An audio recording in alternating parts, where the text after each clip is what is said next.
The myth of being available. You know what I've noticed after all these years of studying success and watching people try to make something of themselves? Most folks are so distracted, so pulled in 17 different directions, that if you ask them right now what their main goal was 3 months ago, available to everyone else, too busy keeping up with what everyone else was doing, too busy responding to every little ping and notification that came their way. The unrecognizable self. Let me tell you something that might sting a little bit, but it's the truth. If you want to build something meaningful with your life, there is going to come a time when the people closest to you won't recognize you anymore. Not because you've changed who you are at your core, but because you've changed what you're willing to tolerate, what you're willing to give your time to, and what you're willing to sacrifice for the future you're trying to build. You'll have a new language, the language of your craft, your goals. You'll have a new rhythm, the rhythm of deep work, not shallow chatter. And to those still living in the old noise, that new person can feel like a stranger. The parable of the compass factory. I remember working with a young man years ago, sharp as a tack, full of potential, but scattered all over the place. Every time I'd see him, he'd be chasing a different opportunity, excited about a different idea, convinced that this was finally the thing that would change everything. One day, I sat him down and I said, "Son, you've got more directions than a compass factory, and you're not going north on any of them." He didn't like hearing that much, but something must have clicked, because about 6 months later, I didn't hear from him anymore. No calls, no visits, nothing.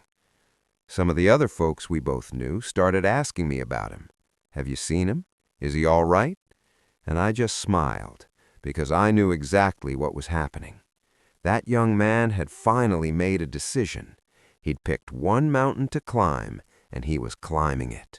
The power of disappearing. When I finally did see him again, about 18 months later, he walked into the room and I almost didn't recognize him. Not physically, though he did look different, stronger, more certain.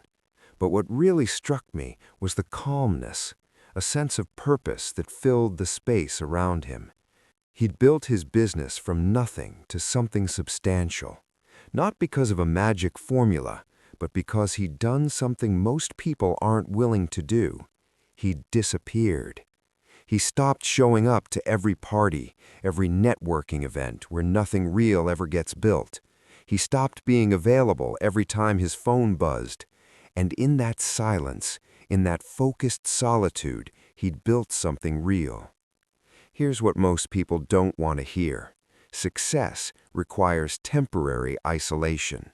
It's not forever, but it's also not optional. There's a season for planting and a season for harvest, and you can't have people trampling through your field during planting season and expect to have anything to show for it later. But we live in a world now that's designed to keep you distracted, to keep you scattered, to keep you comfortably mediocre. Think about it. Your phone buzzes and you're conditioned to check it immediately. Someone posts something and you feel you need to comment. Someone wants to pick your brain over coffee and you say yes because you don't want to seem rude. So you stay available, you stay accessible, and you know what else you stay? You stay stuck, you stay frustrated, you stay wondering why everyone else seems to be moving forward while you're running in place. Society has conditioned us to value being liked over being successful, to value being included over being effective, to value being busy over being productive. And busy means your calendar is full. Productive means your goals are being met. The cost of focus. Disappointing others. The people who really build something substantial, they all go through this phase where they disappear. And the people who stay stuck are the ones who never learn to say no, who never learn to protect their time. When you commit, you will disappoint people. Friends will stop inviting you. Family might think you've become distant.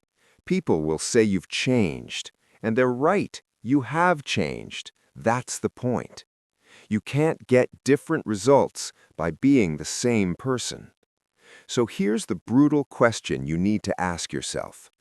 Are you willing to disappoint some people temporarily to avoid disappointing yourself permanently?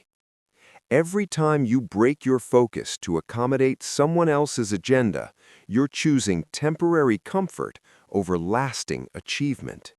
You can't have both, not while you're building. The magnifying glass principle. Your most valuable resource isn't money or connections. It's your attention. Where your attention goes, your life follows. Think about sunlight. Sunlight is warm, pleasant, but that same sunlight, when focused through a magnifying glass onto a single point, can start a fire. The energy was always there, the potential was always there, but it was diffused, touching everything lightly, but changing nothing significantly. You are that sunlight. Your effort, your energy, your attention, it's all there. But as long as it's spread thin across every distraction, it will never be powerful enough to ignite the success you're capable of. You have to focus it. And yes, that means some areas of your life, some people, will get less of your warmth for a while. That's the price. That's the cost of creation. The art of subtraction. Most people think success is about addition, more skills, more contacts, more activities. But the real secret is subtraction. It's about removing. I learned this watching a man build a business. He wasn't the smartest or best connected, but he had the ruthless ability to say no. No to gossipy lunches, no to conferences about being seen, no to opportunities outside his focus, no to energy-draining relationships. People thought he was crazy, missing out. 5 years later, when his business was thriving, they all wanted his secret. His secret was that he protected his attention like it was gold, because he understood it was more valuable than gold. Urgent versus important. The doctor's appointment. You must understand the difference between what's urgent and what's important. Urgent things scream for attention, the phone ringing, the fire at work. Important things whisper. Building your skills, working on your plan, investing in your health. They never feel urgent until it's too late. I learned to treat my focused work time like a doctor's appointment. You wouldn't skip surgery because there was a party. So why do we skip our most important work for any little interruption? I blocked my best morning hours and made them sacred. The phone could ring. The world didn't end. The urgent things got handled anyway, and the time wasters found someone else to bother. Building your fortress. Environment is everything. You can't do focused work in a chaotic environment any more than you can sleep at a rock concert. Your space shapes your mind. I knew a writer struggling for 3 years to finish his book. He was trying to write at the kitchen table with the TV on, phone next to him. I told him, create a space for one purpose. He converted a spare room into an office. Just a desk, a chair, no phone, no internet. He finished the book in 4 months, not because he got more talented, but because he removed every distraction. He made focus the path of least resistance. You need to build your fortress, both physically and with boundaries. Tell people, I'm working on something important. I need to focus for the next few months. Real friends will understand. The ones who get offended, they were anchors, not friends. The compound effect of consecutive days. Focus compounds. It's not linear. Most people think 1 hour today plus 1 tomorrow equals 2 hours of progress. No, it's like pushing a boulder. The first push is hard. The 10th push gets it rolling. The 20th push has it moving with its own momentum.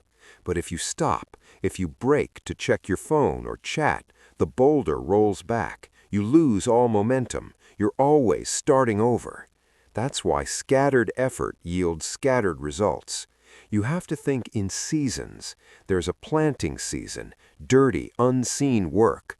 A tending season, repetitive, unglamorous work. Most quit here. Then finally, the harvest season, where everyone sees the result and thinks you got lucky. Every time you break focus, you're uprooting your seeds to see if they're growing. You have to plant and then trust the process. The private scoreboard of self-trust. Every time you break a commitment to yourself about your focus, you damage something critical, your self-respect. You teach yourself your word doesn't matter. I kept a private scoreboard, tracking focused hours, completed tasks, not for bragging, but for brutal honesty with myself. You can't fool that scoreboard. Either you did the work or you didn't. Building integrity with yourself is the foundation for everything else. The cocoon, where transformation actually happens. The real magic and the real battle happens in the cocoon of focused work. The external work is the easy part. The hard part is inside your own head during those quiet, lonely hours. Remember the butterfly. If you cut open the cocoon to help it, you kill it. The struggle to break free is what makes its wings strong enough to fly. Transformation requires isolation. It requires struggle. When you're in it, you'll feel alone. You'll doubt. You'll see others having fun and wonder if you're wrong. That discomfort, that's not a sign something's wrong. It's confirmation something's right. It's evidence you're growing. Comfort is the enemy of growth. The breakthrough point, where compounding kicks in. When you start, progress feels painfully slow. You put in an hour and see little result.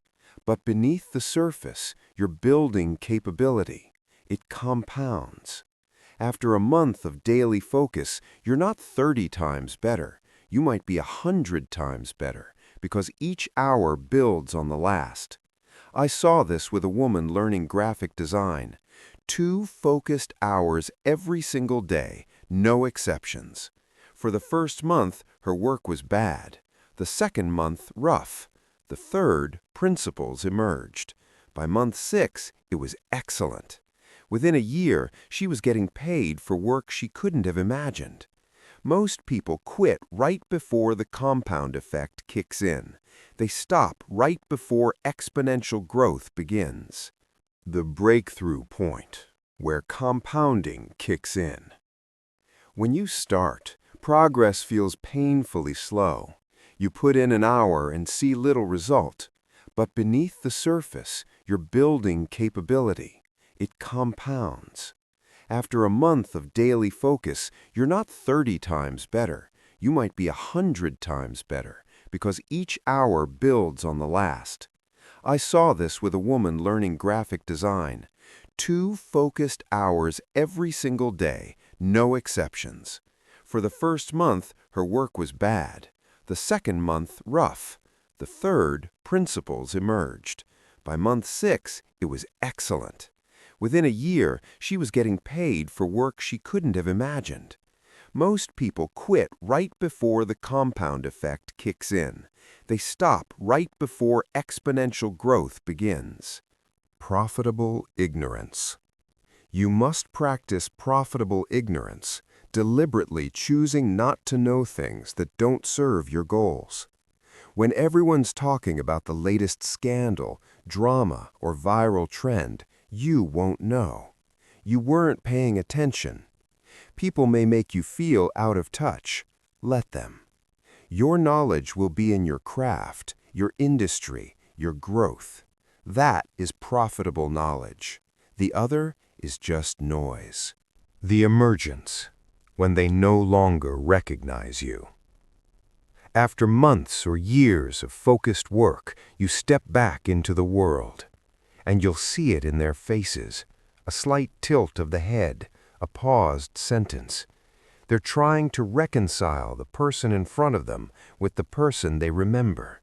They truly don't recognize you, not your face, but your presence, your calm certainty, the results you can point to. The same people who questioned your absence will now want your secrets. But nothing about them changed. You did. You dissolved and reformed in the cocoon of your focus. The emergence, when they no longer recognize you. After months or years of focused work, you step back into the world, and you'll see it in their faces, a slight tilt of the head, a paused sentence. They're trying to reconcile the person in front of them with the person they remember. They truly don't recognize you, not your face, but your presence, your calm certainty, the results you can point to. The same people who questioned your absence will now want your secrets. But nothing about them changed. You did. You dissolved and reformed in the cocoon of your focus. Success is a practice, not a destination. But listen carefully. This moment, this recognition, is not the finish line. It's the end of one cycle and the start of the next. Success is not a destination where you arrive and relax. Success is a practice. The moment you think you've made it and stop focusing is the moment decline begins. I've seen it repeatedly. Someone builds something through intense focus, then decides to coast, to enjoy the fruits indefinitely. Slowly, what they built erodes. 5 years later, they're back where they started, wondering what happened. What happened is they stopped doing what got them there. The focused life isn't a one-time sacrifice. It's a series of conscious choices, day after day, season after season. It's the understanding that to create something of lasting value, you must repeatedly choose depth over breadth, the important over the urgent, and the future you over the approval of the present crowd. It's the only way. And it's a way available to anyone brave enough to disappear for a while and build.